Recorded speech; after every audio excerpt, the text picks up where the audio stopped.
Breakthrough win for the Canes? We shall see, but it's a step in the right direction, no doubt, and definitely the best win in the most important win under Mario Cristobal and the ACC saving face to a certain extent over the last 24 hours. Appreciate you being here for the Voice of College Football late night show. We come your way each and every Monday, Tuesday, Wednesday, Thursday, Friday, Saturday, either after the game or at 10 p.m. Eastern time. And guess what? On Sunday, working overtime because we had a big Sunday night showdown with Miami taking on Notre Dame. Canes win at 27-24. I thought that they were clearly the better team on this night, on this occasion, not necessarily the better team every day, 365 days a year, but they play once, and Miami was the better football team. Not by much, but I did think that they had the opportunity to pull away several times in the fourth quarter. Their offensive line controlled this game. If they give away a game ball, they get to split it 5 ways for the offensive line for Miami. That was the difference in this game. CJ Carr looked good. He looked better.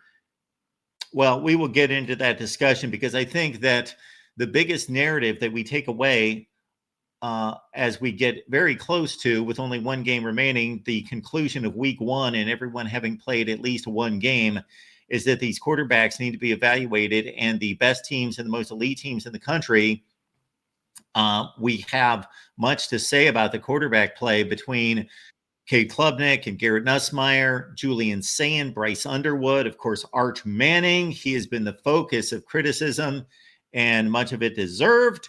And then again, we saw tonight Carson Beck, the veteran, and we saw CJ Carr acquit himself rather well, in my opinion. All right, let's get right to the phone lines here at the Voice of College Football. The most important thing that I will state on this night is that the Amazon link is in the description section of this video and all the videos. I am not encouraging you or asking you in any way to shop on Amazon. What I'm asking is that when you shop on Amazon, please use the link that we provide. Why keep more money on the $3 trillion pile of cash over there? Give us $3 or $4 here at the Voice of College Football. Please use the link that we provide when you shop on Amazon. Also, consider my wagering advice, my predictions. Again, I do not encourage you to put any money on any football games.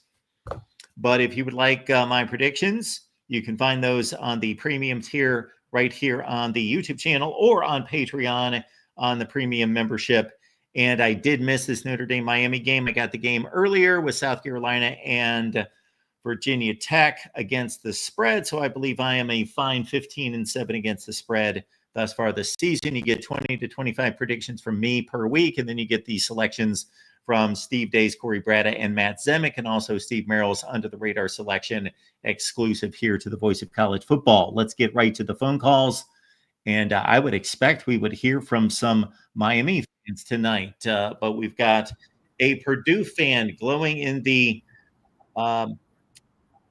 basking in the glow of a 31-0 win over the mighty Cardinals of Ball State. Hey, Mark, good evening, sir. Or should I say, yeah, how you doing tonight, sir? I am doing great. How are you, sir? I'm hanging in there. I'm not going to talk about that, but I want to talk about more yesterday. Which game or games disappointed you? Texas, Ohio State, Alabama, Florida State, or Clemson, LSU? And was you surprised about the game tonight? What games disappointed me? Notre Dame? What do you mean they disappointed me? Disappointed me in terms of the outcome, or the style of play, or the level of play? All three. Well, in terms of the outcome, the one that was most surprising by far, I don't think that this can be argued, would be Florida State beating Alabama. I can't say that I was stunned, like I've never seen anything like it in my lifetime, but I was surprised. I thought Alabama was going to win comfortably by a couple scores, and it turned out to be the exact opposite. Basically, Florida State won in the manner that I expected Alabama to win. The Ohio State-Texas game was not a work of art. It was not a masterpiece by any stretch. So I guess you could say that that was a disappointing game from the standpoint that it was not a classic. It was not a write it down in the history books. We will remember this 20 years from now that number one played number two in the shoe, unless one of them marches on to win a national championship game, and that will be a footnote that they played the other best team in the country, and they either won or lost the game. But it was not a scintillating game, and Ohio State had control of the game. However, they almost gave it up late, and Texas had a chance to tie the game. So there was a little bit of drama after there being no drama. I thought that the LSU Clemson game was by far the best game out of those games. I thought that was a entertaining game. The first half was a bit dry, was a bit slow. Clemson made two really good defensive plays, taking the ball away from LSU wide receivers that were the most exciting plays of the first half.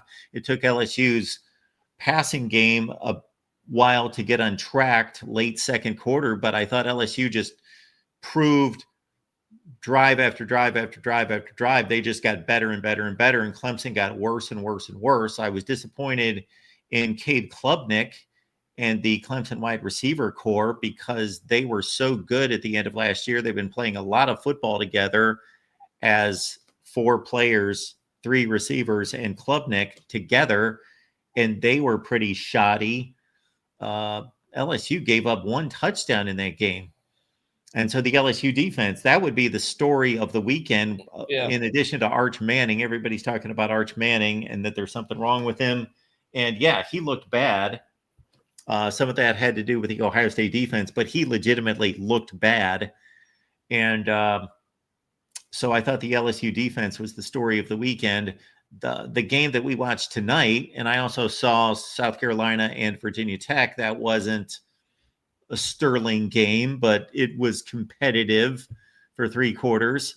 And South Carolina basically made two huge plays in the second half, 65-yard bomb for a touchdown to Nick Harbor and a long kickoff return or a punt return for a touchdown, 80 yards. And then the defense just clamped down Virginia Tech, which is going to struggle all season to score points. And then this Notre Dame Miami game turned out to be considerably the best game of the weekend. Yeah, I was listening to the commentary. They said West Virginia Tech's quarterback situation gets better. They think they'll be a better team. I don't know how true it is, though. West Virginia? Is that who you said? West Virginia. Virginia Tech, sorry. Oh, Virginia Tech.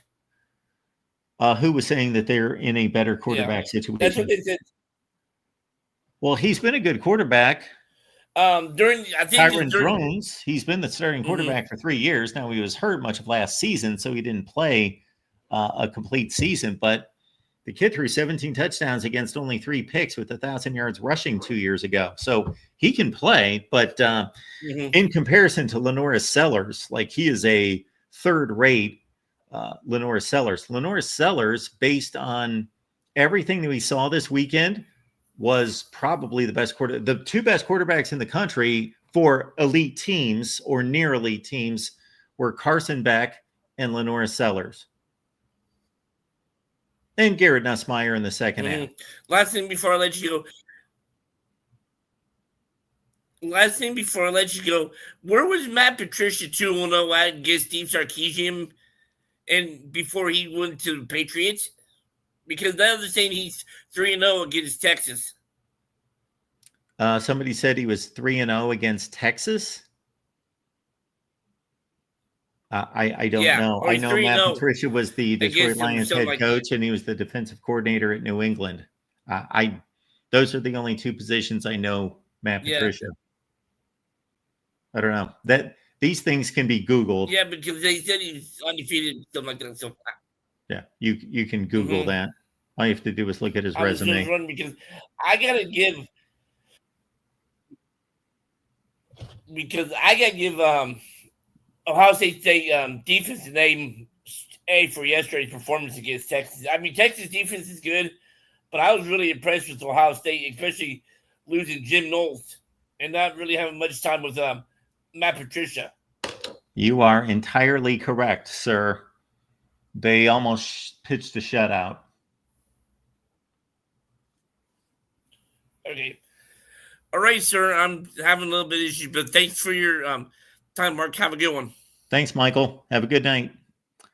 All right, let's keep it rolling here at the Voice of College Football. Appreciate you all stopping by. We have left the link there in the chat. We will leave it a few more times to make sure that you can find it. And I always apologize for not leaving it in the description section of the video. That's what I need to do. But we are here every night throughout the college football season. We've got our buddy Will ND checking in. And Will, have you wiped the tears from your eyes at this point? I'm not crying like I did that Ohio State Sam Hartman game, but all right. I'm crushed. I mean, I feel like the main issue was, the O-line sucked. That was the first part, like compared to expectations. Now the D-line, I knew the D-line wasn't their O-line was good. And I heard good things about camp about the D-line, but clearly they weren't that good. And my other big issue is the play calling of Mike Denbrock, not just handing the ball off to Jeremiah Love, doing all these screens. It's just too much screens and not enough handing it off to your running back duo that's top 2 in the country. Well, maybe what you had to say about Notre Dame's offensive line is the reason why he thought that he needed to fool the defense. Well, they did it too. Like, he could have done more handoffs in the second half. I feel like even every time they ran it with the running backs, I felt like they had decent gains. So that was the frustrating part. Did they have decent gains? Did the running backs? I felt like there was, especially at near the end with Price, they weren't really handing it off to Love at all. But I didn't feel like it was 3. I didn't feel like it was like 2 yards a carry. I feel like it was definitely better than that. Okay. Well, of course, Jadarian Price ripped off a 30-yarder, correct? Yeah. At one point. And other than that, they moved a little bit in the running game when they started scoring points in the fourth quarter. But, man, if we would look at the play-by-play, if we went carry by carry for Notre Dame, I think it's pretty rough.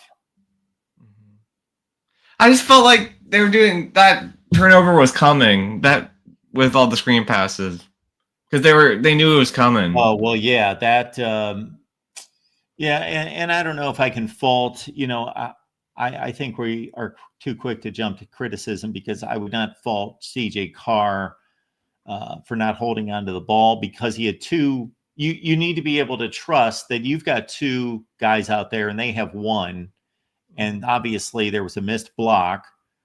The one receiver was supposed to block for the other guy, and Damari Brown broke it up. And then we had the pinball deal and the interception. So that was just a great play by the defensive back in getting in there, or a missed block, or both that caused that. And the other big problem was on that. There's an incredible catch by the receiver, but I just don't understand why Don Schuler didn't attack the ball there. I felt like the corners played pretty well, but like Schuler didn't have his best game. Well, if you watch too many defensive backs in college football, that's a rare skill for those guys to be able to look back, track the ball, and make a play on the ball. Just attack the ball. Like, he wasn't even attacking it. That was what was bothering me. I am charting Jeremiah Love's carries right now.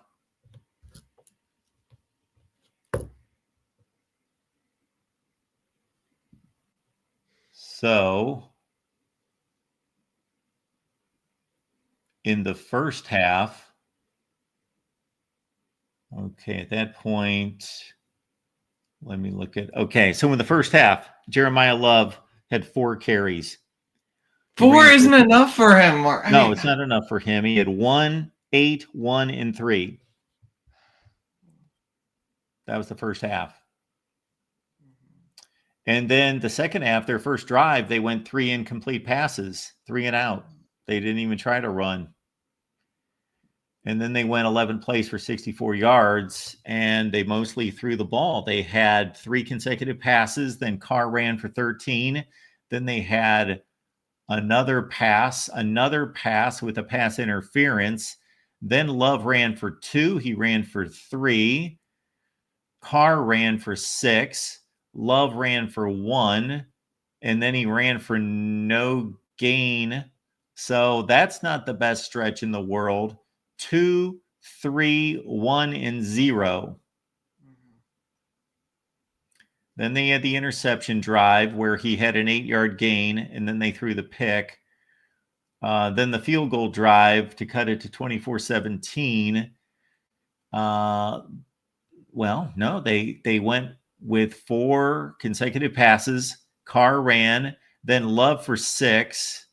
He also, that was the only time they ran the ball they had an 11-play drive, and they only ran the ball to a running back one time. The rest of it was Carr running and Carr throwing. Then they had the 3-play 75-yard touchdown drive, and obviously that was ran in with 65 yards, and then Carr up the middle, then Carr ran for the touchdown. And so the final totals on Jeremiah Love, I think, were 10 for 33. Let's see. Yep, 10 carries, 33 yards. Jadarian Price, 6 for 45, but he had a 30-yarder, so he had 5 for 15, the other 5 carries. They just didn't do the job up front. I don't know. I feel like you gotta give your best player the ball more than that, but I mean, I do feel pretty good about CJ though. That's why I'm not freaking out. Yeah, I thought he played great. He was, he played great. Yeah, considering. Especially, yeah, it was his first start. I feel like you can't really play that much better than that in your first start. I don't know what he really did wrong in that game. Now, obviously, he didn't play perfect. Nobody plays perfect. He missed some throws, but late in the game, I think it would have been, I don't know if it was the last drive. I think it was the drive that they eventually scored on, or it might have been the last drive. He missed somebody down the middle that would have been a huge gain, threw a really bad ball. But I thought he played well, man. He was running for his life half the time, and they really relied on him in the running game, which with all those sacks, I don't know what his stats would have been. He went 11 carries, 16 yards, but he had to have gotten sacked 4 times. Something in that range. We don't. So that's why I'm not that angry, but I felt like this was a winnable game. It was winnable, but from my perspective, of course, it was winnable. It was 24-all with Miami was better, but I just feel like the coaches I thought Miami was significantly better, but it was played at Hard Rock, and Carson Beck, I thought played well. Yeah, he was on his game. He threw 2 passes in this game that were incomplete passes that I was pretty amazed by, because he was wrapped up and being thrown down and just shucked it. Yeah. And I thought in the moment, what's he doing? He's a veteran. What he knows better than that. And he almost completed both of them. He missed guys downfield by like a foot, like chucking the ball like 40 yards. Yeah. I didn't know that he could do that. I don't know, but coaching staff better get to work this. I mean, the week 2 bye week is coming clutch. I mean, coaches got to get to work and figure out how to make this team play the best that they can. Because I feel this, Will, was the main reason why I picked Notre Dame to win this game. I had more confidence in the Notre Dame coaching staff than the Miami coaching staff. That's why I picked Notre Dame, because they're battle tested against excellent competition. And because of the coaching, what I thought was a coaching advantage. I heard at one point when they were pumping up the Miami running game in the first half, the announcers, that they said nobody would ever guess that Miami had a better per average rushing attempt figure than Notre Dame did last year. And I thought, well, I don't know this to be true, but Notre Dame's last 3 games were against Georgia, Penn State, and Ohio State. They played slightly better competition. What was the best defense that Miami played last year? Florida? That's Florida. I mean, you're picking. I don't know. I don't even know, but I don't know. Like this team can go 11-0 down the stretch, but it sucks having to be in that no margin of no error again. But You don't think they can go 10-2? I don't know. You would maybe, but I mean, I feel like you should be. I mean, A&M didn't look great, which helps a bit. Like, I don't think we're going to be playing a world beater in them, but Well, certainly don't chalk that one up as a win. yeah, but I'm not. I can't do that Okay. now after this All right. game. And then USC, we'll see how USC does. This just makes the season more interesting, Will. Yeah. Don't look sure. past Arkansas. Yeah, that's true. But coaching staff get to work during this bye week. You gotta get the team playing better than they did. That is Especially actually the the line. game that I picked Notre Dame to lose in the offseason was the Arkansas game. Yeah. The most frustrating part of this is I felt like even though he was a freshman All-American last year, Knapp was never that good in pass protection, and then he really just got ragdolled all night by Ruben Bain. And I thought he would at least put up a fight against them, but not at all. Okay, Will, anything else for us? No, just wanted to vent a bit. Of course. That's why we're here. Yeah. Take it easy. I'll see you next week at the latest. If Miami has a big season, then this loss is not going to count for too much. Obviously, you're now rooting for Miami. I have to root for those fans after this week on Twitter. Yeah, you got to root for Miami. Gosh, you want them to go 13-0. Yeah. All right. That's the way the game's played. Unless you win all your games, then you don't need to root for anyone. Just go 11-1. But if you're going to lose another game, then you got to root for Miami and Texas A&M and USC. All right. What is going on here? Oh, Jackson popped on. Yeah, we don't have people popping on. All right. All right. Anyways, I'll see you, Mark. Thanks, Will. Have a nice Labor Day. You too. I appreciate it. All right. Let's keep it rolling here. We've got Slim Shady popping on here. Look at this. What's going on? What's going on, Mark? How are you? I am doing just fine. This is the biggest Miami win since Notre Dame in 2017. Okay.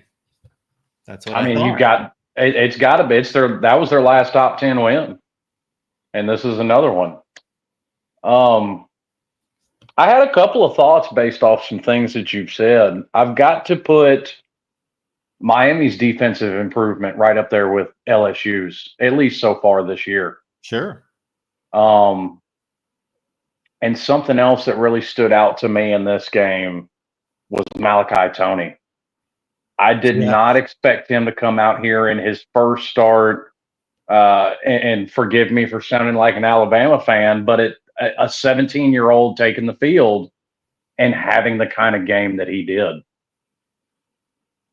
That was really impressive to me. I completely agree. That went immediately in my notes. Mine as well. Yeah. Yeah. Like I said, the defensive improvement to me has to go up there right alongside LSU's. With their ability to stop the run didn't really faze me, because people that watched our post games last year, I harped on it. Our run defense was fine last year. I think we only had a couple of games where we gave up over 120 yards rushing. I mean, it was top 15, top 20. Yeah, it was all in the secondary. And I said that was going to be the key to this year's team, was secondary. And even though it was Carr's first start, so I'm going to take it with a little grain of salt, I did, outside of the one, I guess you call it backyard play, where Carr started running around and they kind of lost track of receivers, I think the secondary played really well. Oh, I thought they did too. The only play, well, there was a busted coverage that the drive that Notre Dame eventually tied the game 24-all. There was a busted Mhm. coverage that left the tight end there, and he ran for 65 yards. I don't know what happened there. Like you said, a busted coverage, which Yeah, that was a busted happens coverage. to even elite defenses. Oh, sure. It does happen. Now, that's not the time you want it to happen when you're protecting a touchdown lead with 3 minutes left in the game, but it happened. So, but the comparison of the Miami secondary play against a quality team versus last year, I don't want to call it night and day, but it's basically between like a D and a B. It's Yeah. significant. Yeah. Oh yeah. And I even gave them a little bit of a pass last year because I'm not sure there's a defense that Kyle McCord couldn't throw on last year.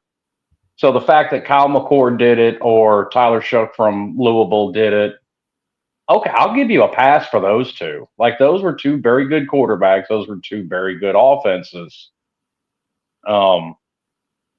It was the others that bothered me. And like I said, I'm going to take tonight with a little pinch of salt. But Derek Carr, or CJ Carr also impressed me.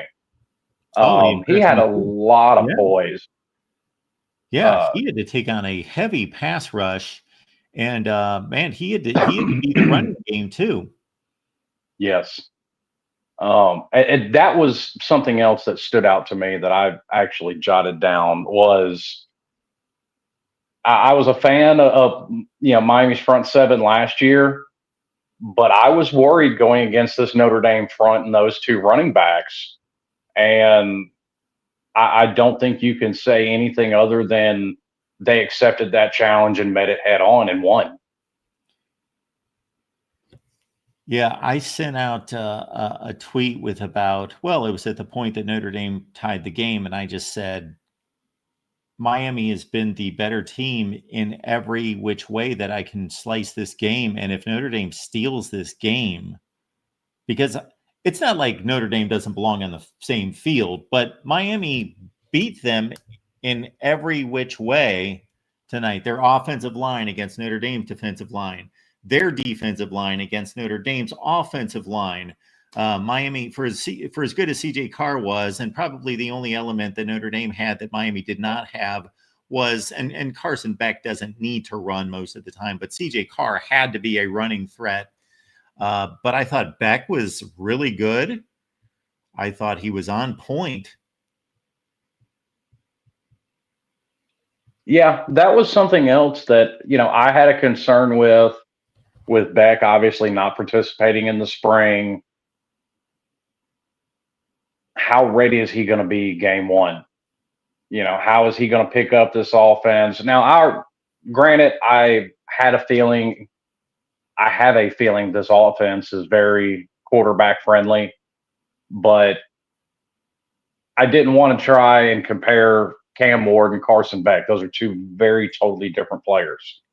So I wasn't sure if Carson would be able to pick it up as quickly with less time than Cam Ward did.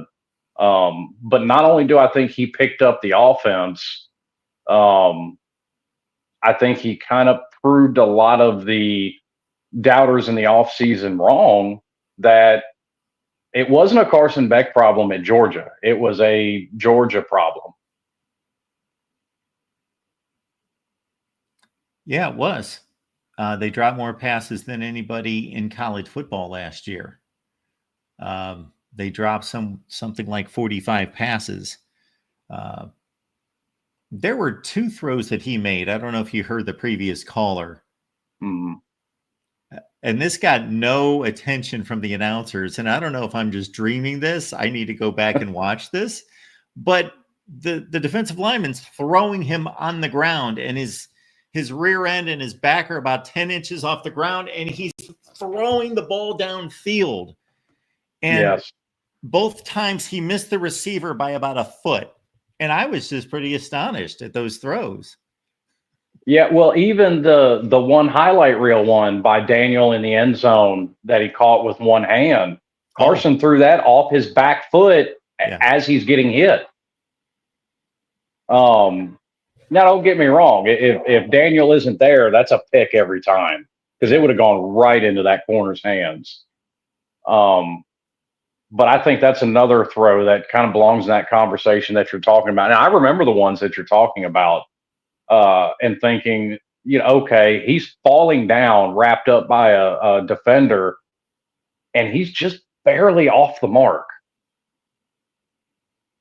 And I don't think something like that could be understated. And maybe he felt as though he had something to prove, even though he was injured this offseason. Maybe he really, and again, like you said, it was more of a Georgia problem than a Carson Beck problem. So maybe he just went about his business and figured everything's going to be fine. I'm just going to continue to work, and I'm going to come back from this injury and be the same quarterback that I was. Or maybe all that criticism lit a fire under his rear end a little bit and made him even better. I think it's probably a bit of both, because I do think there was a lot of talk, especially from the Georgia fan base. And listen, I get it. Every fan base does this. You become the jilted ex-girlfriend when somebody transfers out. That's just what it is with college football fan bases these days. Nobody's any good once they leave. But it's like I tried telling Georgia fans. Statistically, by the numbers, Carson Beck has had 2 of the 10 best seasons ever at quarterback in Georgia history. And I think it was this is something else I don't think can be understated. I don't think he's ever had an offensive line this good to protect him. And I'm not going to say he didn't have the talent at wide receiver that he has at Miami, because they still recruited well. Oh, yes. But he did not have the production at wide receiver at Georgia that he has at Miami. Not at all. But part of the reason I say both can be true is because, or I say it's a bit of both. The other side of that, you look at the way he played tonight. Outside of a few times trying to just really push the ball down the field, all night he was just taking whatever the defense would give him. If they gave him something across the middle, that's what he took. If they gave him something underneath, and there were a lot of dink and dunk passes that turned into 12, 15 yards after the catch.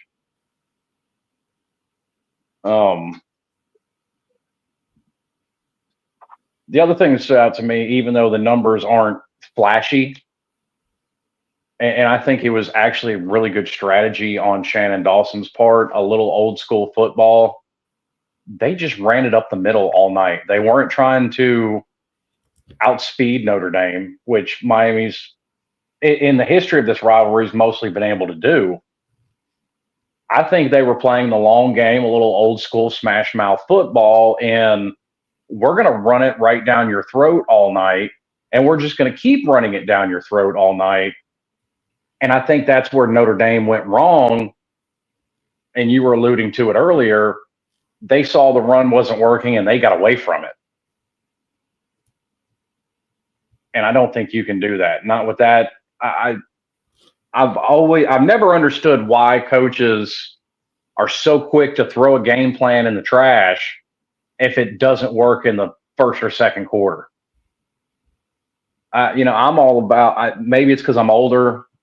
I prefer an older style of football. I like playing the long game. I like wearing down a defense, and then those 2, 3, 4 yard rushes in the first and second quarter turn into 7, 8, 9 yard rushes by the end of the third into the fourth. Sure. And I think that's what the other thing Miami did tonight was, and you saw that with Jordan Lyle and Mark Fletcher. They never stopped running it at them. And late in the game, Notre Dame didn't have an answer for it. You found yourself a kicker too. So I would say, Slim, that I was a bit surprised because they trotted out this Carter Davis for the first kick, and they said he was 4 for 11 at FAU. And then I was aware that they picked up Bert Auburn. And I'm not going to push him as one of the best kickers in the country, but he had a decent career at Texas. in particular. And I think if we looked up his numbers, he was around 75% kicking in big games. So I thought, well, they obviously watched these two guys kick in practice. I didn't, but if you would just go by track record and experience, obviously Auburn should be the kicker. So I thought, well, this is going to be interesting. And then even though they botched the first snap, it obviously didn't unnerve him, and he just went about his business and nailed the other 3 kicks. So yeah, which was a concern I had losing Borgalis, because between him and his brother, that's not really something Miami fans have had to worry about for the past 4 or 5 years. Between both Borgalis brothers, both of them were pretty much automatic. And I actually had the same thought at kicker as you. I'd give him a mulligan on that first one. It was raining, wet field, wet ball, things happen. Okay. I've got to give him credit, like you said, for not letting it rattle him. And then they threw, and of course, the announcers tried to put the announcer jinx on it, and they threw up a stat of him. I think he was like, what'd they say, 1 for 6 or something like that on game-winning kicks in his career, and he went down, and that last kick that he hit to give Miami the lead probably would have been good from 60 plus. Yeah.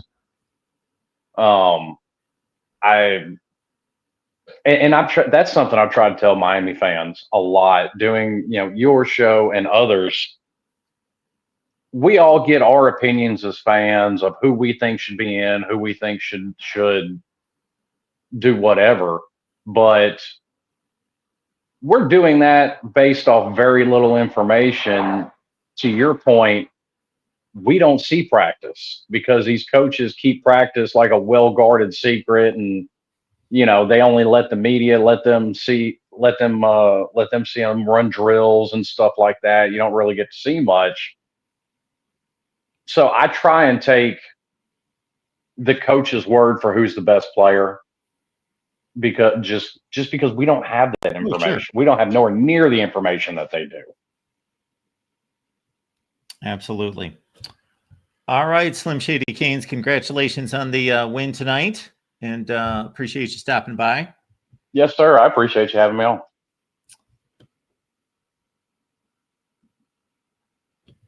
So for those of you watching on the Miami channel in particular, we had a situation where we have a few guys that are doing a show for us throughout the week and had expected them to deliver on the post game, but you're stuck with me. So we hope to get that cleared up for games 2 and through 12 and beyond for Miami and Notre Dame as well. But and for those of you watching on Twitter, so we only have about 30 people watching on the main channel. I don't know how many watching on Notre Dame and Miami, but there's about 300 plus total. So for those of you watching on Twitter, on X, the reason we start the show on there is to obviously gain some exposure and let you know that we're here on YouTube, but you cannot comment if you're on X/Twitter. So join us on YouTube. And we are going to cut off that feed on Twitter here in just a minute. So join us on YouTube on the main channel, and you've got the link. It's on my Twitter account. You can find it pretty easily. I think you can go to YouTube and look up Mark Rogers TV or the Voice of College Football, and we pop up there pretty prominently. So it's pretty easy to find. So if you're on Twitter/X, join the conversation here on YouTube. All right, we got Dominic stopping by. Dominic, what's going on? Oh, man. This game right here, in my opinion, was game of the week. I mean, Miami nearly blew it, and Notre Dame almost came back. What a game this was tonight. I would agree with you. I think it was the best game that I saw this week, that's for sure. And it certainly, there were like 3 or 4 games that involved. This was only one of 3 top 10 matchups. There might have been some other crazy games among lesser teams, but yeah, the combination of the quality of play, quality of talent, plus it being a down to the wire game, yeah, it was the best game of the weekend. Oh yeah, definitely. And man, I was just watching the highlights and I saw that amazing one-handed grab that CJ Daniels made towards the end of the first half. Like the way he made that one-handed grab was insane. Yeah. He pulled an OBJ right there. He certainly did. It was a great catch, and it was a huge catch, and he closed off the first half, and Miami had to have been pumped up as they hit the locker room. It was a big momentum swing, and obviously it was 7 points in a game that was determined by 3 points. So one enormous play. Yeah, and that Miami defense, man, I feel like it's good. That will be the key for the Canes to win the ACC title this year is that strong power defense. I feel like that's what it's going to take for them to win it all this year on the ACC side. Well, I would think that you nailed it there, Dominic, because I would say that I think it's a given that this is going to be an exceptional offense. They have arguably the best offensive line in the country. They have a top 5 to 10 quarterback in the country. They have 2 excellent running backs, especially Mark Fletcher. They have the wideout ability. They're loaded on offense. They are loaded on offense. Yeah, it all comes down to the defense, which of course was pretty horrific last year, but they brought in a defensive coordinator, Corey Heatherman from Minnesota, who led a top 5 defense at Minnesota, and they hit the transfer portal hard to bring in better players. So by all indications tonight, they got a lot better on defense. You know, this, I don't want to jump the gun, but the way they look tonight, they look like beyond an ACC contender. They look like a national championship contender. Now, I'm not saying that, everyone. I'm saying based on tonight's play, that's what they look like. Yeah. Yeah, and I honestly wouldn't jump the gun, honestly, either. But obviously, great performance by both teams tonight. I felt like Notre Dame for a second was going to come back and win, but CJ Carr, man, just giving up those sacks towards the end is what sealed the deal for Miami. For sure. Absolutely. All right, Dominic, anything else on your mind? Nope. That'll about do it. Thanks for having me on. I appreciate you being here, Dominic. Have a good night. Thank you. We keep it rolling here at the Voice of College Football. Just a few programming notes. We do this every night. So if you're joining us tonight, you might as well do it each night of the week, or just keep that in mind. 10 p.m. Eastern time, unless there is a game. So when it's Miami-Notre Dame, you can be sure that we are going to come on after the game. However, if it's Toledo and Central Michigan, you can be sure that we're going to come on at 10 p.m. Eastern time. Some of those middle range games, we kind of make a judgment call. If it's a really good game, really great game, we will wait for the end of the game. But otherwise, we will be here at 10 p.m. Eastern time. Or even if it is the caliber of Miami-Notre Dame, but it's 42-7 in the fourth quarter, we're going to come on early. So be expecting us each and every night, Monday through Saturday, 10 p.m. Eastern, or after the primetime game. Amazon links in the description section of all the videos, and you probably get tired of me saying that. However, this channel and our network will partially survive based on the Amazon income, which is basically zero right now. So we would ask that you would support us by shopping on Amazon. When you do shop on Amazon, that you use the link that we provide in the description section.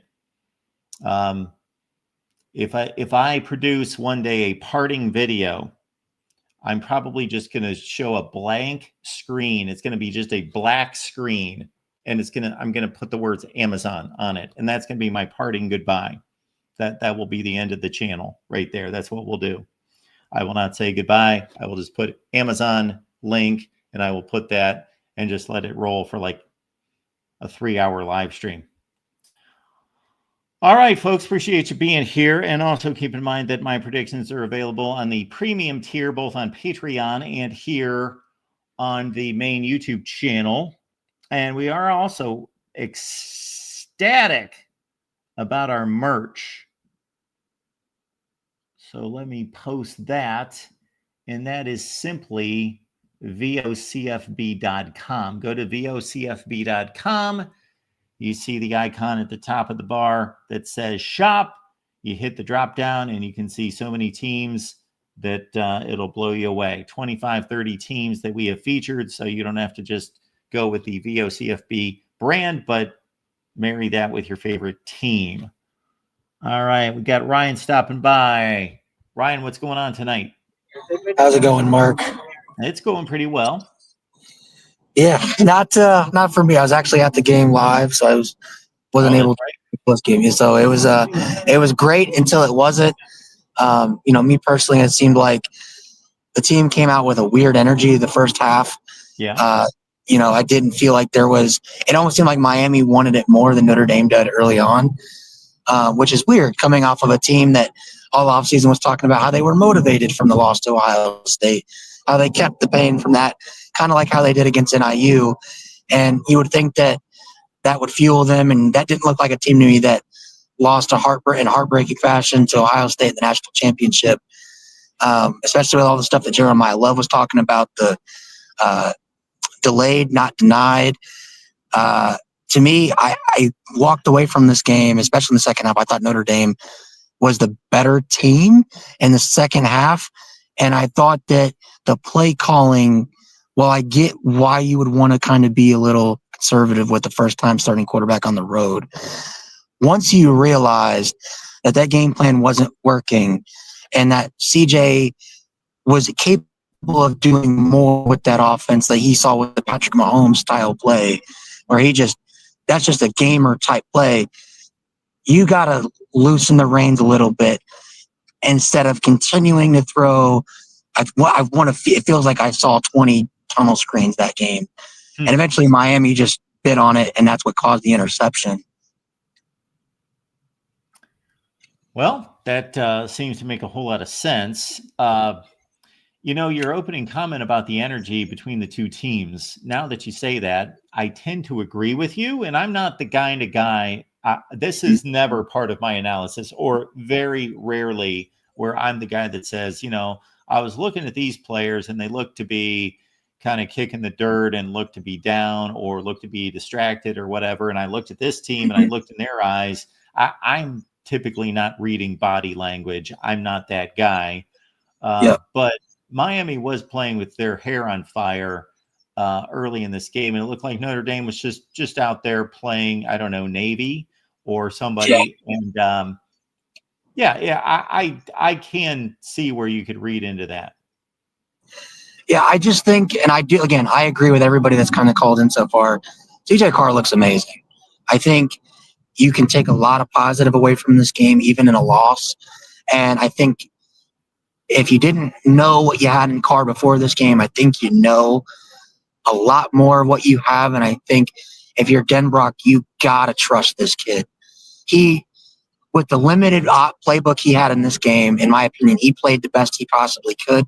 I'm not going to blame him for the pick on the tunnel screen, because I think that was just play calling. I mean, I don't know how much control Carr has, but I'd imagine as a redshirt freshman, he gets the play call and he runs what he's told to run, and that's kind of the limit of it. But I mean, I saw a lot from him, and I think Notre Dame's got a good one. And I think that it depends on how they take away from this loss. You got a bye week, 2 weeks until you take on A&M. Huge one at home. There's a lot to improve on, but I think while we did lose, the season's not over. But you cannot, in my opinion, you can't lose another game. You have to win out. Yeah, they can't lose another game and just automatically believe they're going to be in the playoffs. They're going to need help. They're going to be looking at schedule, and they're going to be looking at their performance versus other teams, and all that's going to weigh into it. They go 11-1, obviously they're safe. They go 10-2, then it becomes a beauty contest. And then they got to hope that Miami has a big season, and Texas A&M and USC and everybody that they played had a good season. Yeah, and again, ultimately, it felt like even our best players kind of let us down. Moore got burnt on that touchdown before half. He's our All-American corner. Yep. Didn't have that happen a lot last year. And, Adon Schuler, who I was very high on, kind of stepping into that Xavier Watts role. That touchdown catch you guys were talking about with CJ Daniels, with amazing catch. But I remember watching that live, Beck getting hit as he threw that. back across the middle of the field. I'm thinking, oh no, that's going to be a pick because I saw more there. I saw the safety bearing down. I'm like, there's no way this isn't an interception. And you watch the replay, and while it is an amazing catch, I don't get what our DBs were doing. They did not play that very well at all. Now you could say Carson Beck put it exactly where it needed to be. But if you're a DB, I just kept picturing in my mind, if that's Xavier Watts, that's a pick. And again, I just felt like there was something off with the team the entire first half. It got better in the second half, but especially on the defense. I mean, the defense, that's not the same Notre Dame defense we saw last year. Credit to Miami because I think they played a perfect game plan. And I actually think they played the game plan Notre Dame should have tried to play. Props to Miami. They proved me wrong. I thought going into this game, we had the better coach team, the more talented team, the more challenged team, and the better coaching staff. And, Miami came out more physical in this one. Well, fortunately, it's a long season, and a lot of comments are coming in the chat, and I understand, but people are making declarative statements about who's good and who's not, and we all know that this is one data point, and it's a very important data point. There's no doubt about that for teams like LSU and Ohio State and Texas and Notre Dame and Miami that played a legitimate opponent. For other teams, it's a marginal data point because it doesn't much matter because they're going to win regardless. When Georgia goes out there against Marshall. But it's a significant data point, but it's not the end of the year. And you know better than me what was said about Notre Dame after they played their second game of the season last year. Yes. Yeah. So things turned out all right. Yeah, this one definitely is not anywhere close to the NIU game. Obviously, upset about this one. I still think it's a game that ultimately we played, I want to say our C- game, and still had a chance to win at the end. So that gives me confidence going forward, getting A&M back at home. And I think the bye week comes at a perfect time. Get right, work on the offense, and, feed the ball to Jeremiah Love. What was it Ryan Day said in the national championship? Get the ball to 4. Well, we didn't do that in this game, and I think you can't do that the rest of the season. Get the ball to Love and get the heck out of the way. I hear you, Ryan. Well, we appreciate you being here and hang in there. And it's a long season and obviously another big one next week. Yeah. I appreciate you having me on, Mark. And of course, we'll see how this plays out. But congrats to Miami on the big one. Thanks, Ryan. Have a good night. Yep. We keep rolling here at the Voice of College Football. And folks on X/Twitter, please join us on YouTube because I'm going to cut the feed right now.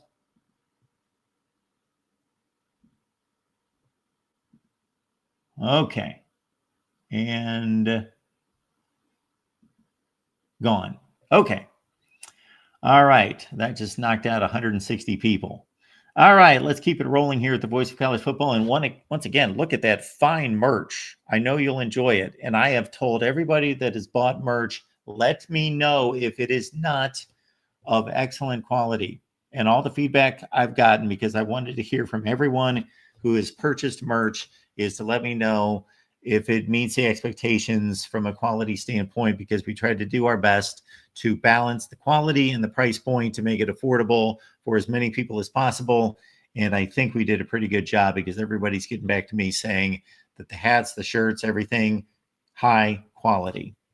So check it out. We got our South Carolina host checking in. Lucas, what's going on tonight? Hey, Mark, how are you this evening? I am doing well. What's going on with you? I mean, a little rough weekend for the SEC, but I mean, overall, not a bad low one. LSU finally gets a opening day win. South Carolina's offense finally comes alive in the fourth quarter. So nothing too bad to complain about tonight, but I will say this. South Carolina, you got to find a guy at guard. Rodney Newsom kept getting beat on the inside against a front four that, let's just be honest, lost a lot. Defense that was depleted, and you couldn't move the football. Lenore Sellers was on his feet, kept rolling out. Couldn't really do a whole lot because there's so much pressure. Couldn't get the football out of his hands. The thing about this is that what frustrated me most of the game, Mark, is that I was so shocked that Mike Shula didn't go to the quick game. I was surprised they didn't let Lenoris drop back, do a 2 or 3 step drop back, and get the football out of his hands as quick as possible. Because you started to find a little bit of success when you had those little check downs to either your running back or your tight end, and you were getting 5 or 6 yards a pop. You were getting your running game involved in the red zone when you had Roswell Faison. Thank God he's back on the field.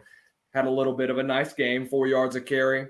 Same with Oscar Attaway. You went away from that, but overall, win's a win, but lots of work on up front.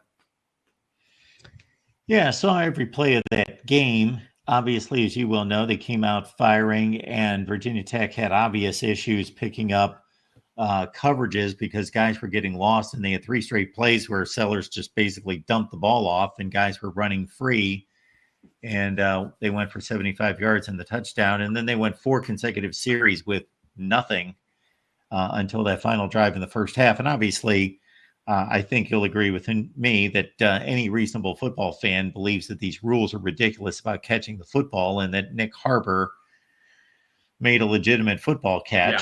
Yeah, that's twice that's happened. First one was with the Barry and Brown situation. Yes. And now you have the Nick Harbor. Barry and Brown makes a catch. He's inbounds, crosses the pylon. Yep. Done deal, touchdown, makes a football move. Yep. Same thing that happened today. You either have to go into the offseason, you got to change the catch and rule, or within this, I put this tweet out, when we get this new Super League that's supposedly being proposed, if this does come to fruition, once the NCAA is officially abolished, maybe we can determine what a catch is in college football. But overall, I mean, SEC got to had a little bit of a 500 type weekend. You got 2 massive wins from South Carolina, LSU. 2 pretty embarrassing losses. Texas doesn't have their offense together. Sark's got to get better with play calling with a young quarterback. Alabama got to do some soul searching in that defensive locker room. You are a soft program. You are a soft football team. And many people don't want to hear that, but I got to be real with them, Mark. You may disagree with me. That's fine. But from what I see on that defensive side of the ball, you are a soft program. It's either got to be a change of personnel where you got to hit the portal harder than you did last year, or you got to get rid of Kane Womack and this entire defensive staff. So that's my thoughts in this weekend. Mark, have a great rest of the show, brother. Take care of yourself. Get some sleep, dude. You've been running on what, 4 hours of sleep. I've been seeing you on these live shows, 4 a.m. in the morning. I'm like, golly, why is Mark up here so late? Mark, good to see you again, brother. We'll talk soon. That's what we do, man. And just to make sure before you leave us, I want to make sure that everybody's aware. You'll be on Monday night at 8. Yes, we'll be on tomorrow night at 8, and we'll be on Wednesdays at, I think, same time. Okay, 8 everybody. Eastern time, 7 Central time. Let's make that clear for those that are Central time female. South Carolina football fans, you got SEC football fans. Join Lucas every Monday and Wednesday. That's on the South Carolina channel. And that's right here at the Voice for College Football. Again, the South Carolina channel, Mondays and Wednesday nights, 8 p.m. Eastern time. Mark, you're in Eastern time? I'm Eastern time, yes. Oh. Daytona must be on the other side of north near towards that Georgia area, I'm guessing. Yes, I'm on the coast. Cool. Good stuff. Mark, take care as always, brother. Have a great night. Thanks, Lucas. Appreciate it.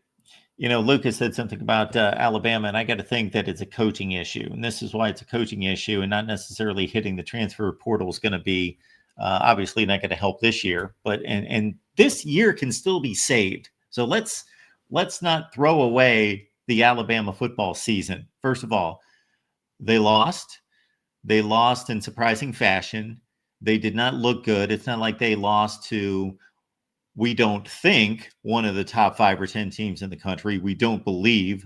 I am raising my expectations for Florida State, which I picked to go 8-4 anyway. So I didn't think Florida State was going to be bad this year by any stretch. Thought Alabama was going to win this game by 2 touchdowns. They lost by 2 touchdowns. They got outrushed like 260-80. That's what's alarming, is that they got just manhandled up front on both sides of the ball. Couldn't run the ball. No Jam Miller, but still, Alabama usually 3 or 4 deep at tailback. Couldn't run the ball. Couldn't stop a Florida State running back game that was atrocious last year. And of course, had that incentive of shoving Thomas Castellanos words right down his throat and couldn't do that. So I'm going to play it somewhere in the middle. Do I think that Kalen DeBoer should be pushed off a bridge right now? Of course not. He's an excellent football coach. Maybe he will turn out not to be the right fit for this football program. I don't know. Right now he's 9-5, and that does not cut it in Tuscaloosa. On the other hand, yeah, changes do need to be made, but it's too late in the season to do much about it in regards to coaching changes. But you got to think it's a coaching problem, and I'm not talking about DeBoer necessarily as much as I'm talking about, like Lucas said, the defensive coordinator, Kane Womack, in particular, because this roster's loaded. Their roster is loaded. So it's not the players, it's the development of the players, and it's the scheme. They have a good enough roster to beat Florida State. They have a good enough roster to go 10-2. All right, next up here at the Voice of College Football. What's going on? Hello. Hello? Yes. Hey, Mark. You're on. Who am I talking to? Oh, this is Mooley. Mooley, what's going on? Nothing much. Just going off the Alabama thing, too. I want to also mention that, again, this is a new season, completely new Florida State team. And just a lot of things different from compared to last season. But if we're just going back to last season, right? Alabama was 3-3, if I'm not mistaken, on away and neutral side games. Well, they lost at Vandy. They lost at Oklahoma. They lost at Tennessee. Yes. And then they lost the bowl game. And the bowl game. So they lost 4 games. And now you also have a road loss at Florida State. Whereas, at home, you had the huge win at Georgia. Right? So I don't know what it is, but do you think maybe somewhere is just preparing to get ready for these road environments too? Because we could all see how intense the environment was at Florida State, but even if we go back to last year, the Oklahoma environment too, not at the same level, but it was a true road game. All these road games, or even the neutral side games, what is keeping Alabama from performing at the same level that they do at home? So I'm not discounting what you're saying because those are the facts. But let's throw in that they did win at LSU by 4 touchdowns. So they went to Death Valley and won by 4 touchdowns last year. So there was one decent road win. Mm-hmm. I can't answer that question. I don't know. I would think that Kalen DeBoer, with all of his head coaching experience, especially in the big time at Washington for 2 seasons, going to Oregon and winning that game in particular, going to USC and winning, going to Michigan State winning, and other locales in the Pac-12, and then winning a playoff game on the road or a neutral site against Texas, that he would know what he's doing. Right. And I kind of forgot about the LSU game. I kind of chalked that up to was, if I'm not mistaken, LSU's defense was abysmal against running quarterbacks last year, but I could be wrong. And that was kind of just really what tore them apart. No, I think you're right. Yeah. Right. It felt like they didn't put like a QB spy for most of the game, and Milroe just ran through, but that's besides the point. Yeah, I agree. It's about the last guy's point where, well, for one, you got dominated on both sides of the line. And at least offensively, you could say there were a couple new guys, like Jaden Roberts went injured, and then I think, Vandermark was in and out with an illness. And then Ty Simpson's new. You still have a lot of returning receivers, but the fact that your defense is so loaded with all the talent that they had, even though you lost some guys like Jihad Campbell, you still retain guys like LT Overton and Keon Sabb. He actually had a pretty decent game in terms of stats. He had a sack and a tackle for a loss, if I'm not mistaken. But besides that, I don't know what just happened in that game. And in terms of what is it gonna be like, you had, I heard people mentioning, oh, maybe if Tim Keenan comes back, but you still had all your other players on your defensive line, so yeah, and you let Florida State run over you, especially since after, and it's crazy because the first drive, Bama, if I'm not mistaken, Bama's first drive, they almost all their rushing yards came on that first drive alone. And then after that, their rushing attack was completely halted to where, as the game started going on, they started just really having to rely on the passing game, and just that's why Ty dropped back 45 times to pass as well. But yeah, I don't know what to make of it. Yeah, I don't know what to make of it either, because I drank the Kool-Aid of that Nick Saban handed Kalen DeBoer a good roster.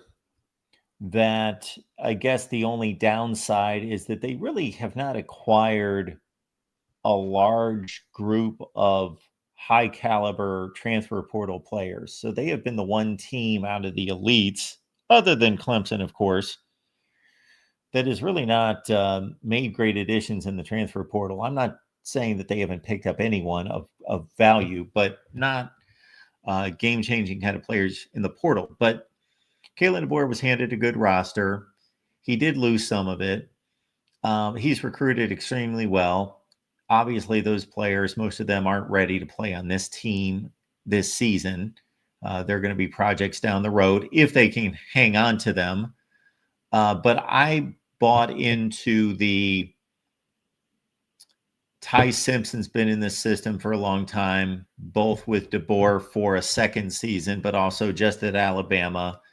And he was a high recruit. And if he won a quarterback battle against a Keelan Russell, who's a 5-star, and also Austin Mack, who's a former 5-star, then he must be really good. And they're bringing Ryan Grubb back from the NFL, who obviously had all that success at Washington with DeBoer, that they would be able to put together an offense, especially with Jeremy Bernard and Ryan Williams at wide receiver, that would scare some people. Yeah, and mentioning the receiver room, Bernard, you mentioned in, I don't know if it was early in the stream or in the recap, that Bernard was the best receiver. He had like 150 receiving yards, but also I don't know what the plan was, because there were quite a few throws where they basically ran Williams as like a decoy, right? And they had, where especially when they had like their receiver bunch on the side where they were lined up together, they would have there were a couple plays where they had Williams run further down the field and like basically have Bernard kind of stop so that he would take so that Williams would take the two defenders with him and create openings. And I'm just like, okay, is it also a game plan thing? Because, they also got Isaiah Horton from Miami, and he had one catch. I think he also did go out for a little bit in the game, but he came back. So, you have these guys. Yeah, the offensive line had some bad plays, but there were there were also a few plays where when Simpson had protection, he could throw it. I will say Simpson, the few plays where he was throwing on the run, he was horrendous, where there was like a wide open guy and it just seems like he has no coordination on the run. So maybe that could be something too. But yeah, I think there's a lot to figure out, but it's like you said, I don't think it's over. I think it's pretty far from over.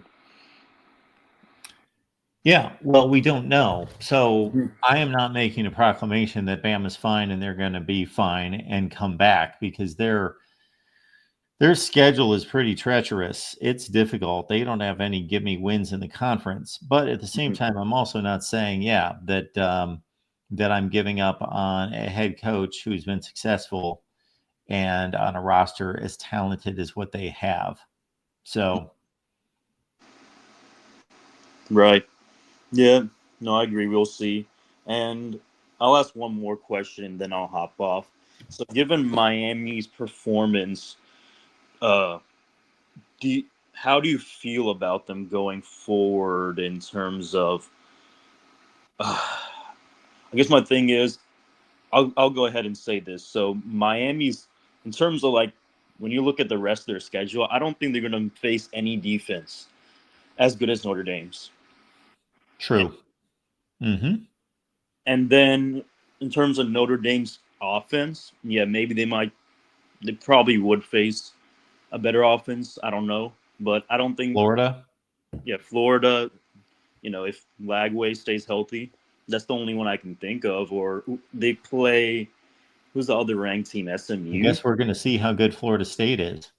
True. Yeah. Yeah. So, what do you think of Miami? Do you think, based on this performance, for one, Carson Beck, is he one of the best QBs? Has he cemented himself yet? And two, is this looking like a playoff caliber team, even from just this 1 week? Well, I think Carson Beck was one of the top 5 or 10 quarterbacks in college football 2 years ago. And then even last year, he was a top 20 quarterback who suffered from fairly poor pass protection by Georgia standards. Mm-hmm. A run game, not to discount also the deterioration of the Georgia running game because the offensive line wasn't as good. And then, of course, the well-documented most dropped passes among power conference teams. All you have to do is take the 45 to 48 dropped passes and cut that in half, and he's got 25 more completions, and his yardage jumps, 15 yards times 25. He throws for another 400 yards. His completion percentage goes up a few points, et cetera, et cetera, et cetera.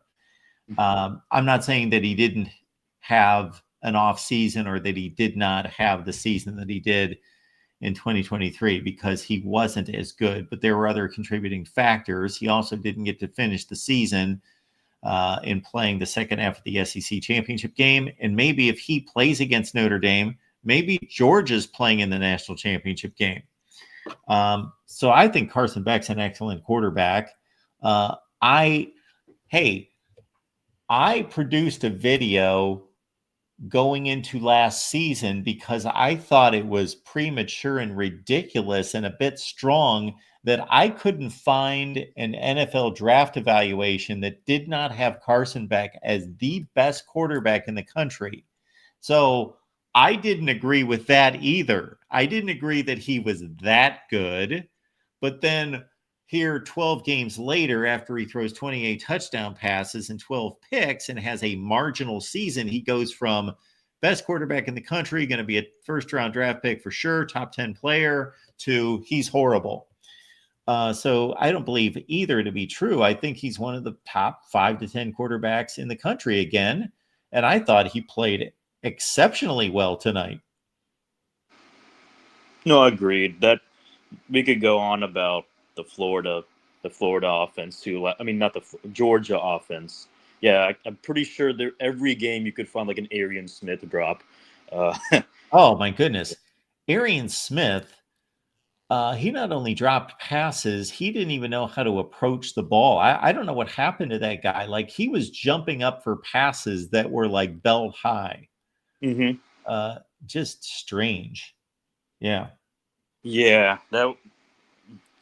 I'm happy he's in a better place because Carson Beck clearly has the talent. But regardless, I think as good as Carson Beck was, even in like the mid game, when they wanted to drain clock. I want to say, what was it, in third quarter when they had like a 7+ minute drive, and Mark Fletcher was also running the ball pretty well too.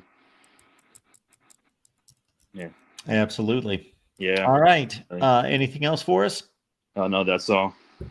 All right, Muley. Appreciate you calling. Thank you. All right. Speaking of which, since we're on the Carson Beck train, I think our buddy Adam's just trolling at this point. He says, Mark, Carson Beck has no class. He was underwhelming tonight and merely a game manager because he is still heartbroken over the girl. After this weekend, LSU looks like a national title contender. Well, so I'll deal with the second statement first, that LSU looks like a national championship contender. They did look like a national championship contender, but then all that has to happen is that Florida comes in a couple of weeks and beats LSU, and then everyone's going to be back on that LSU's overrated and Brian Kelly doesn't know what he's doing. So LSU is going to have their issues this year at some point. They have, quote unquote, fixed their defense. It certainly looked like it on opening night. I do think that they're a team to be reckoned with. I picked LSU to go to the playoff. It's on record. I stated it here. It's out there. It's documented. So them beating Clemson was no big surprise to me. I put that on my LSU record for the season in calculating their wins and losses. A win against Clemson. In terms of Carson Beck, I think you're just having fun with me on that one. Yeah, Carson Beck had an excellent game. I don't know that Carson Beck did much wrong in that game. Every ball that was incomplete had to be incomplete because there was a pass rush. Look at that first touchdown pass that Carson Beck threw. He was standing in the pocket, dead center in the pocket. Pass rush came right at his face and at his right side, and he backpedaled in the pocket and threw the ball while he was backpedaling, and not only threw it perfectly, but he actually drove the wide receiver and led him away from the defender to drop it right in from like 30 some yards away. And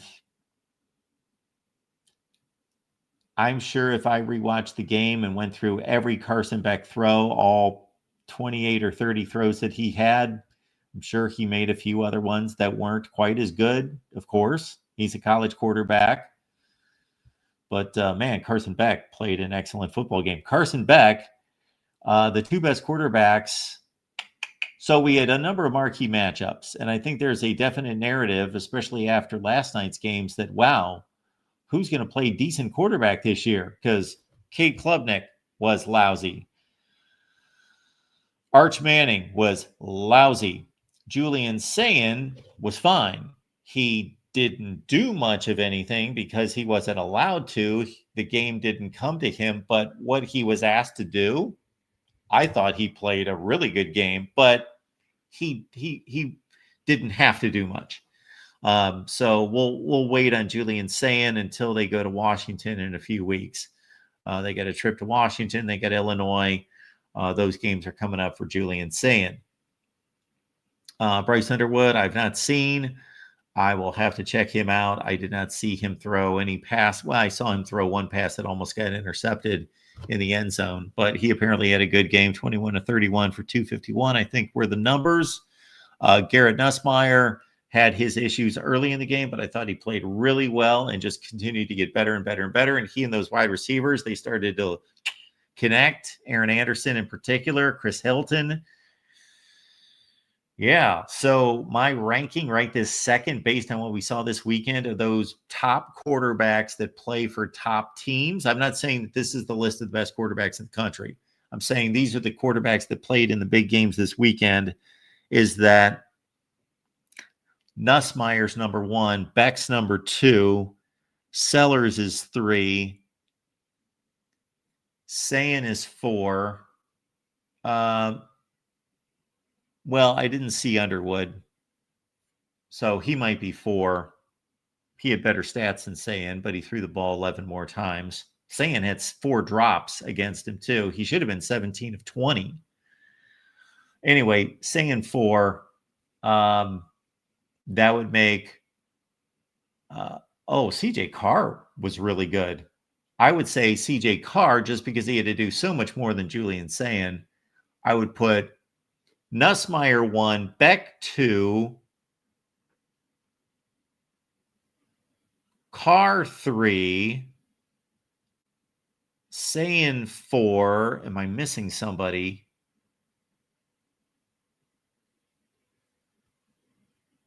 Then Sellers Sayin. Then it doesn't really matter. I guess Klubnik, then Manning, but they were the two worst. I think I got all of them in there. So again, out of the big games that were played this weekend, that's how I would rank those quarterbacks. But Nussmeier, Beck, and Carr were all really good. And Beck's played 25 football games. Obviously, Carr's played 0. So that has to be taken into consideration as well. All right, let's get back to the phone lines. We got Hunter checking in tonight. Hunter, what's going on? How's it going, Mark? I'm doing well. Well, And, go ahead. what do you have for us? I know that if I'm not mistaken, you root for Florida State and you root for Alabama. That is correct. On Saturday, Florida State was public enemy number 1. Okay. But so I'm going to approach this call with 2 different lenses. First through the Alabama lens, and then second through the Florida State lens. You kind of talked me a little bit off the ledge there, in the little bit you talked. Here's what I think. I think this whole thing is a Kane Womack problem. And because I think his scheme is a little bit too complex and too convoluted. And I think he's trying to get too fancy with the scheme instead of just focusing on tackling the ball and having guys fly all around. And I gave him the benefit of a doubt last year, but this just more solidifies that for me. This defense is very convoluted. I don't know what is. I don't know. It just something's clear to me that the defense is something's very, very wrong, and we're not playing with very much physicality. And I don't think that this was a. Ty Simpson's getting a lot of the blame here, but he made some mistakes, of course, but also our receivers dropped some balls, so it's not all on him. I just don't know what to make of what I seen Saturday. I mean, I'm just still in utter shock, because this is not what I anticipated going into this season, and I just don't know what to make of this. I just dumbfounded. Yeah, I bet you are, especially considering who you were playing and how they played last year, and that there was really no reason to believe that they were that significantly better. Nobody's expecting Florida State to win 2 games this year. We knew that they were better and going to be better, but that they would beat Alabama by 2 touchdowns was not anything that most people were expecting. And we had a chance to get back in the game. We had 3 chances to get back in the game and make it to make something of that game, and we just let the opportunities just slip by us. I don't know if you know who Jimmy Stein is, but he's a contributor at Bama Online, and he made an observation in this game that I didn't. I started making this observation late in the game, but Alabama played a lot of players, and Nick Saban didn't do that. Nick Saban, he didn't believe in substituting tons and tons of guys, and Alabama played a lot of players on defense. And I maybe that contributed to some of it, because there was no, clearly defined guys who were out there to make the signal calls and make sure everybody was set, and It just seems like at some point in the game, we just started throwing players in there just because we were trying to throw something at the wall to see what stuck. Well, I hope that they've got a better plan than that. You And know, his game most plan, the defensive game plan didn't make any sense to me. because if you look at the truly great defensive lines of the last 10 years, 15 years, when teams really started to rotate to try to keep guys fresh, obviously Alabama would be one of those teams that has fielded some of the best defensive lines in the last 15 years, along with Georgia and Clemson. And that's when it makes sense when you have very similar talent and ability rotating through. But if you don't, then you still have to rotate them to a certain extent, but you go with your best players when you're playing in a tight ball game. But I don't know what their rotation was. I wasn't paying that close of attention to the game to know. Well, he made that observation, and I just thought that was interesting. And another thing is on this. So we've seen this at Vanderbilt where Diego Pavia kind of, he was a runner. And so you would think that, and Kellen DeVore said it earlier in the week, they scoured through a lot of Gus Malzahn tape to prepare for this game. Well, Kane couldn't answer the running quarterback. Even Nick Saban teams had problems with running quarterbacks, but this was just a different level. I mean, he just had no answer. I mean, it was just like zero answer for this. And so it makes me wonder, what tape were they looking at? Well, if you've noticed, ever since the running quarterback has been a thing in college football for the last 15 years, and it has obviously always been a thing to a certain extent, but specifically guys that can run and throw, everyone has trouble with a running quarterback. Now, how much of a problem do you have? Do you get completely nobody wants to face a guy that is an exceptional thrower, but he can also run like a deer and is quick and can burn you. Nobody wants to face Johnny Manziel or Cam Newton, et cetera, et cetera. But those guys either completely torch teams, or you have such a good disciplined scheme and players that you at least contain them and you work their mobility against them. Because it's only obvious that if you're rushing four guys, they can only fill so many lanes that a very quick mobile quarterback can't find a lane and escape. And when you have really good wide receivers running downfield and they're turning guys' heads, then quarterbacks can take off and they've got green grass in front of them and they've got defenders running the wrong way and with their heads turned. I had that game. I watched most of that game after Florida State had taken a lead. I watched like the second half. And so I didn't really see Florida State, except for that final drive when they iced the game, really tear up Alabama. They had done most of their damage. So, and when you look at the final stats, you really don't see where Castellanos had that remarkable of a game. He ran for like 80 yards. It was just runs that he made were crucial. Yeah. Runs. It was just timing. But this is the last thing I'll say on the Alabama front, and I'll kind of comment on the Florida State. Here's my most optimistic view of this situation could be. So we always have one game, and Nick Saban's teams even had this, where we would play about one game a year, where it looked like we forgot how to play football. Yep. Last year it was the Vanderbilt game. So hopefully this is just that game. Well, Oklahoma too, but I mean that was wishful thinking because you had Oklahoma as well. Oklahoma as well, but I'm saying the Vanderbilt was more atrocious if you ask me. Well, Nick Saban's teams, when you say that they played a game every year that they didn't look like they knew what they were doing, they lost that game by one score. They never got blown out, and you know that. Yeah. The only time that they got blown out was against Clemson in the national championship game. But Nick Saban teams never, think about how great Nick Saban was.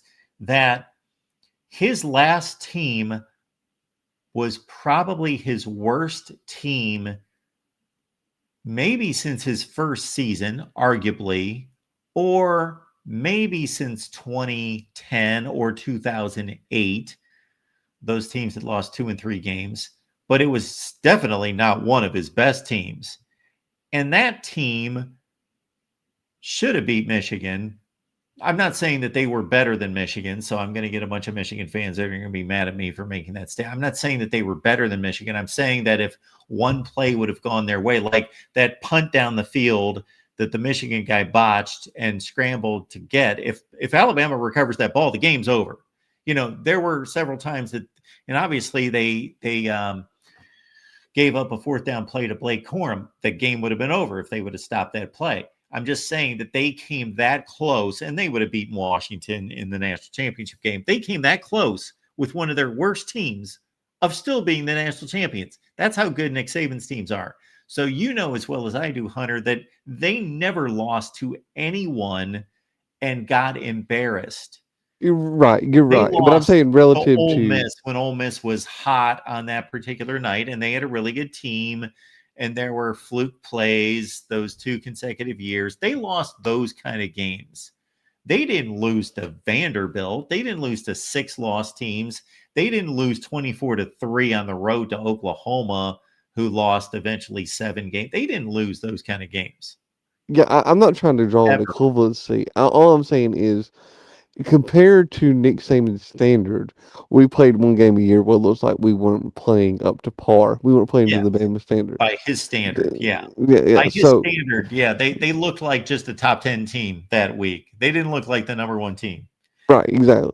So last year was the Vanderbilt game and as you pointed out, the Oklahoma game, but I think the Vanderbilt game was more atrocious.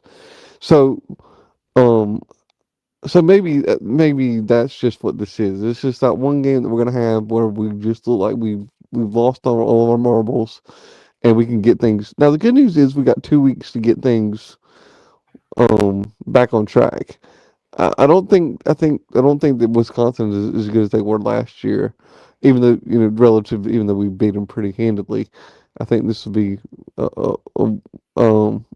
maybe a slightly worse team. That's a loaded statement about Wisconsin being as good as they were last year. First of all, they weren't any good last year, but to their credit, they did play a few really good games against really good teams last year. They took Oregon to the wire. They took Penn State to the wire. So they could be good on occasion. But as you well know, as you just mentioned, Alabama dragged them around the field at Wisconsin last year. That shouldn't be a game, but based on what I saw Saturday, I don't know. It could be. I mean, it could be.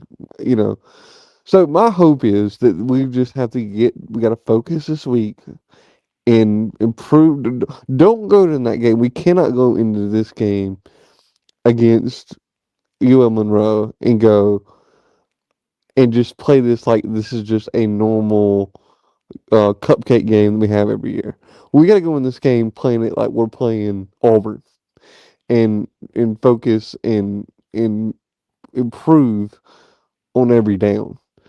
And that's what we got to focus on the next 2 weeks before we go to Georgia. And so that's the thing. So now, I'm going to put my Florida State fan hat on now. Give it up to Mike Norvell. Everybody was so down on him after last year. And now all the Florida State fans are going to be acting like he's the next coming of Jesus. Now that he, that's the nature of being a fan. Right. But I've always been. I wanted to be honest with you, from an Alabama fan perspective, when Nick Saban retired, I wanted us to hire Mike Norvell. That's who I wanted.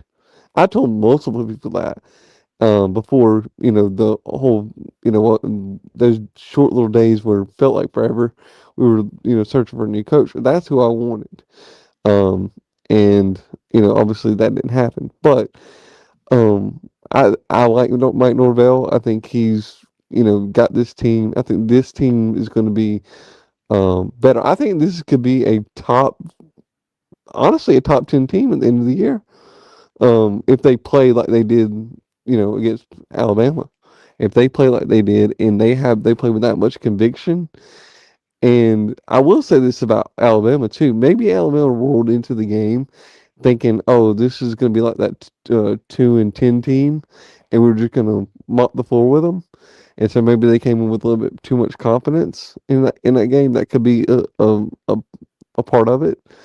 But this Florida State team, they gave it everything they had, and I think that's what Mike Norvell wanted to see out of his team. And I think this team could possibly end up being a top 10 team at the end of the year if they play like they played, like they played on Saturday. Well, I don't know if you can see the screen right now, but this is what I sent out near the end of the Florida State Alabama game. And this is the mentality of most college football fans. So I was kind of playing like I was the typical college football fan who would have said the first two seasons at Florida State in 2020 and 21, Mike Norvell can't coach. And then in 2022 and 23, Mike Norvell can coach. And then last season, Mike Norvell can't coach. And then suddenly here in 2025, the first game, Mike Norvell can coach. Right. I've never been that type of I've tried to be more rational, and that's why you don't see me on here going and calling for Kalen DeBoer's job. Um, and I think we got to be reasonable. But I've always liked Norvell. I mean, I thought he was a good hire when they initially hired him. Now there's no excuse for last season. I mean, there's no excuse for it, but he seemed to turn some things around. Um, and well, like you said earlier, um, back in Alabama for just a second, playing against a Gus Malzahn, team that runs that read option, that's a very hard defense. I mean, hard offense to defend. And so, just gotta give hats off to um, to him to be able to put that game plan together and execute it the way that they did. I knew Castellanos was good. I watched him at Boston College. I knew he was a pretty good quarterback, and he can scramble when he needs to. Um, so I'm excited to see what the rest of this year has in store for Florida State. Um, I think their floor is probably 8-3, but I think their ceiling could be 10 plus 10-win season. Um, Well, I mean, I hate to say this, and this is just the way that I'm feeling right now. Um, I think Alabama, if we continue on the path that we're on right now, um, we could be an eight win team.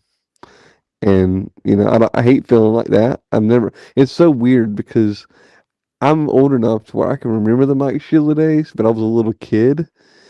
And so for the majority of my teenage and adult life, I've been spoiled by Nick Saban. So I have to, this is new territory for me as a Alabama fan. If Florida State is not the top 10 team that you think they are, if they're closer to what I expected them to be this year, which I believe I picked them to go 8-4, and Alabama doesn't improve from their performance, you might be happy if Alabama wins 8 games. Yeah, yeah, we even might be. But honest question from an outsider's perspective, do you think that Alabama's going to turn it around and be a maybe not a what we thought we were going into the season, but do you think that Kelly DeBoer is going to be able to salvage the season and maybe be lucky to win 9 games? I think that if Alabama stays with Kalen DeBoer, the odds are that they will be just fine in the long run. I think that he will be going to playoffs more times than not at Alabama. I like him. I'm not one of these fans that are calling for his job, but I do think that if the defense doesn't improve, he's got to fire Kane Wommack at the end of the season because what we put on that show that we put on Saturday is just not going to cut it in the SEC. And I don't know if it's too fancy of a scheme and not just getting down to the basics, back to the fundamentals. With Kane defense, I don't know what it is, but something's got to change on defense, and maybe Kalen's got to have a sit down talk with Kane and go, something's got to change here, buddy. And I'm just my mind is still trying to comprehend what happened on Saturday. So we got the Alabama schedule up here. So if they win the next 2 weeks, they're 2-1, and then they start SEC play. Let's say they lose at Georgia, and then they have Vandy, Missouri, Tennessee, and South Carolina the next 4 weeks. Now, That's you talk brutal. about a run of games that is not daunting, but the way Alabama played against Florida State and us not knowing how good this team is, who knows what they're going to do against those 4 teams. They could lose to any of those 4. They could beat all of them. They could do anything in those 4 games. Who knows? We almost let South Carolina win last year. Sure. And have to play that game on the road. I would, if I were a betting man, I would say that they go 3-1 in those 4 games. So that would put them at 3-2 in the SEC. And then they've got LSU, Oklahoma, and Auburn.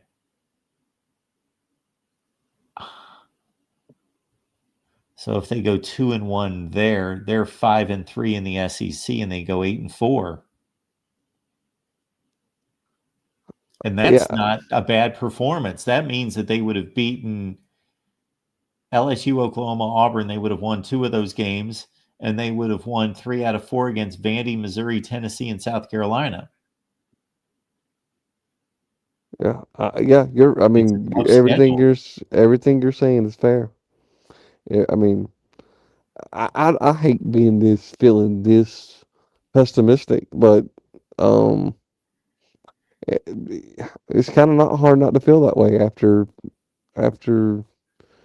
what happened, on Saturday. And Florida State's schedule is pretty favorable. I mean, you got Kent State, you got Virginia, Miami. Yeah. That's probably a loss. They've got Miami at home, so they're going to be 4. They should be 4-0 when they. But let's understand that again. Let's not.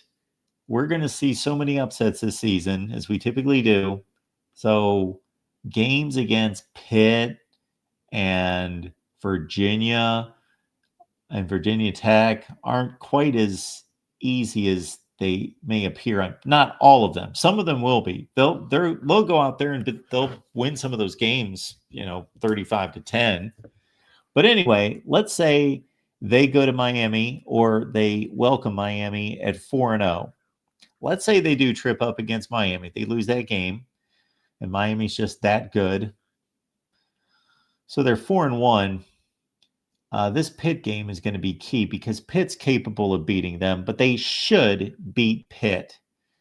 And then they're 5-1, 6-1. Wake is terrible, 7-1. They're going to Clemson, 7-1. And we just saw Clemson lose at home, so that's winnable. But let's say they trip up in that game, and they're 7-2, and they lose at Florida. That's a 9-3 season. Not bad. Not bad. I mean, I'm very conflicted this season because on one hand, my main team is not looking so hot, and then you got the team that went 2-10 last year, and you feel all of a sudden you're feeling very optimistic about them. So it's a strange world to be in. if you're somebody like me who roots for two teams. So especially when they play each other. right, you don't know how well. I'm such a big Alabama fan that Sure. I mean, they were Florida State was enemy number one, and I wasn't.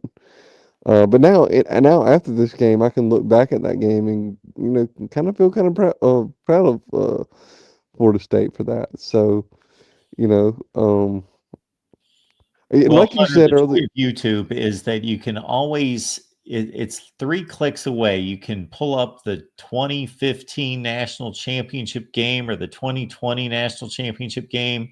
You can relive the glory days at a moment's notice. you're right, and that 2015 team to me was a special team to me because that's the year I graduated high school, and that to me was the best Nick Saban team that he had. You can probably make an argument for 2012 as well, but Sure. those two teams were really really good teams. One more question before I go. Now I know this is so don't take this as an equivalency, but we did see Ohio State struggle at times last year, and they going on to win the national championship. And I'm not saying Alabama's going to do that this year by any means, but um, could we see a situation where Alabama just struggles, early on, and then just surprises everybody and comes back and makes a run that nobody's expecting at this point? Is it possible? Well, they've got a coach who is proven capable elsewhere, and they've got enough talent on that roster. Sure. Yeah, like you said earlier, the talent that this team has on the roster is outside of Ohio State, um, probably the best roster in college football. Yeah, I think based on the rankings, there are 4 rosters that are just far and away better than everyone else based on the team composite that 247 puts together, and that's Alabama, Ohio State, Georgia, and Texas.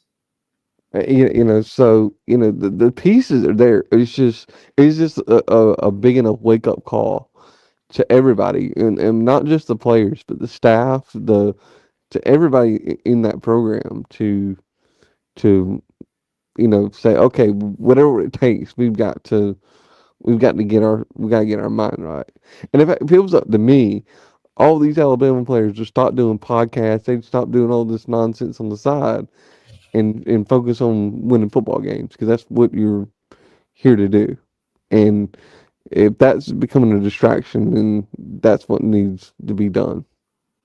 Well, that is the challenge of the modern head coach, because you could argue on behalf of these players that they're not there to win games. They're there to make money for themselves. But obviously, if they don't win games, then they're useless. That's So why Nick I Saban got. completely That's agree why with Nick you, but Saban I'm got the just game. saying that that's a difficult sell. That's a more difficult sell than it used to be, that we're all in this together and we all have to fight for each other.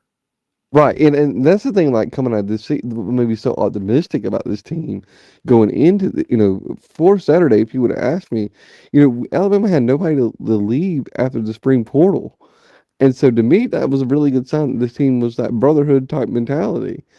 And maybe that's still there. Maybe they just lost their way, but oh, and and that's why Nick Saban retired is because he did not want to live in a world. To him, I think it was he didn't want to live in a world where it was all about the player and not about the team.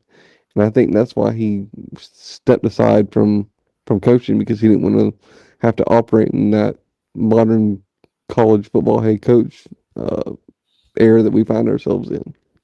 That certainly appears to be what it was, and I don't blame him for that. All right, Mark. Well, thank you. I appreciate it, and good talking to you again. And we'll talk again at some point this season. Sounds good, Hunter. Thanks for the call. Thank Appreciate it. you. All right, you have checked in at the Voice of College Football on this fine Sunday night. which of course is the only Sunday night of the entire season that we've got college football. And we've got a game on Monday night because, of course, the NFL takes over the next Monday night. And once the NFL starts playing, it's almost like college football disappears for a lot of Americans. So our college football coverage will continue. Hear the voice of college football with your help. The Amazon links in the description section of this video and all the videos. So please use the Amazon link when you do your shopping on Amazon. And check out my picks. I did stumble tonight picking Notre Dame to cover 2.5 points, but I did pick South Carolina to cover the 7. And so I'm 15-7, I believe, against the spread. I might be a little bit better than that. I do think the number is 15-7 against the spread. So we'll obviously take that at pushing 70%. All right, you can get those picks on the premium tier here on YouTube or on Patreon. Anthony says, Mark, for me, what scares me is this season is Mario's track record of losing a game that he's not supposed to lose and messing up no matter if we do well in the conference championship for the playoff. Yes, that has been his track record. That's been his MO. But if you've got a good enough team and you win enough games, then you can have one slip up. So if Miami's, and at this point, now that Miami's defeated Notre Dame, they are the best team on their schedule against every opponent. Miami is the favorite. They are the best team. Florida is the only team that can challenge Miami from a talent or a projection standpoint. Now, Florida State, they could move themselves into that mix, but Miami is significantly better than everyone else on their schedule. But let's say they take care of business against Florida and Florida State, and then they trip up against whoever else they play. Duke, Virginia Tech, fill in the blank, Louisville. You go 11-1. There are plenty of playoff teams and teams that have competed for national championships that have had an off game and lost to a team that they had no business losing to, but they took care of business elsewhere. This is a significant win for Miami, no question, but they have much work to do. But they have defeated, most likely, the best team on their schedule. I'll be back after the TCU North Carolina game on Monday night. We will talk Bill Belichick. We will talk TCU. We will see you all then. Appreciate you being here.